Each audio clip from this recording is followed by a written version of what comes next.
The Nigerian Ports Authority, (NPA), once Africa's leading maritime hub, is now in freefall under Dr.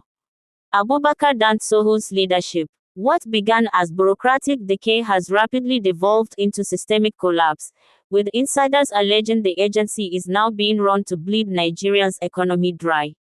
Sources who spoke to Leaders.ng under anonymity say the NPA under Dantsoho has become a fully monetized extortion enterprise, with massive operational inefficiencies as cover for looting on a scale never before seen in the authority's history.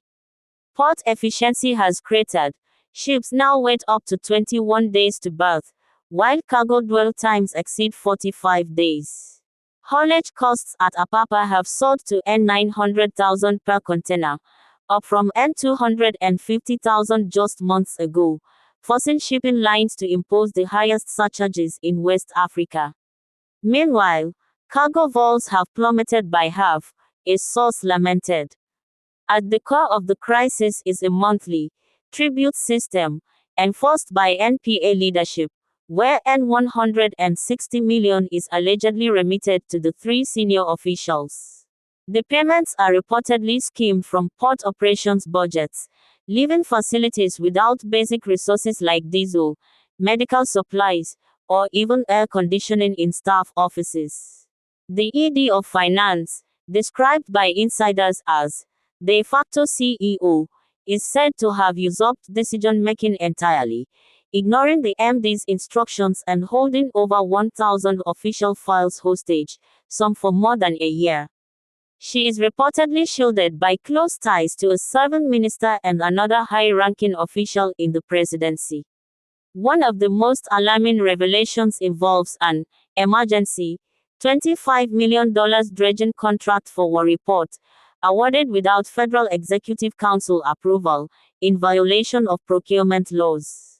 Even legally awarded revenue collection contracts were abruptly revoked after contractors refused to pay bribes, including those previously certified by the Bureau of Public Procurement for handling oil terminal dues and pilotage royalties, a source revealed. Insiders also revealed that promotions, transfers, and port postings now require payments to senior officials. Staff morale is said to be at rock bottom, with offices lacking printer toner, fuel, and basic supplies. Also, national port assets are currently uninsured due to deliberate sabotage designed to benefit politically connected actors. Shockingly, the NPS London office has become a personal expense account for the MD and his proxies.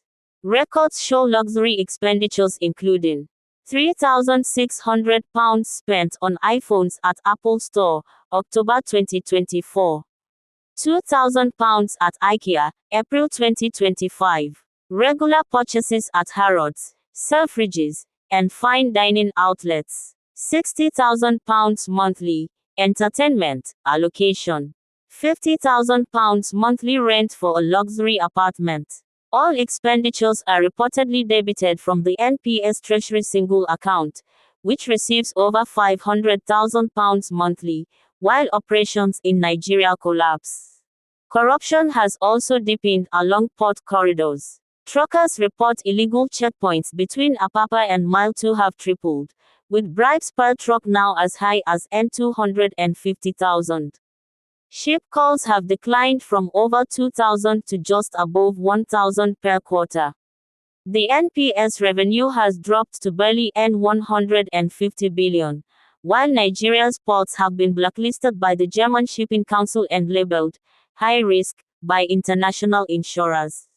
Dantsoho's leadership, sources say, is marked by frequent absenteeism as he reportedly prioritizes a political ambition in Taraba over running the NPA.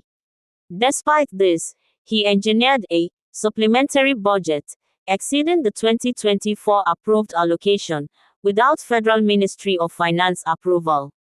Dubious line items approved by the MD include N90 billion for Lekki tugboats, N40 billion for other ports tugboats, N46 billion for suspect dredging deals, N16 billion for pilot cutters, N15 billion for Phantom VTS upgrades, All while recurrent expenditure overruns show signs of serious budgetary abuse. International institutions have taken note.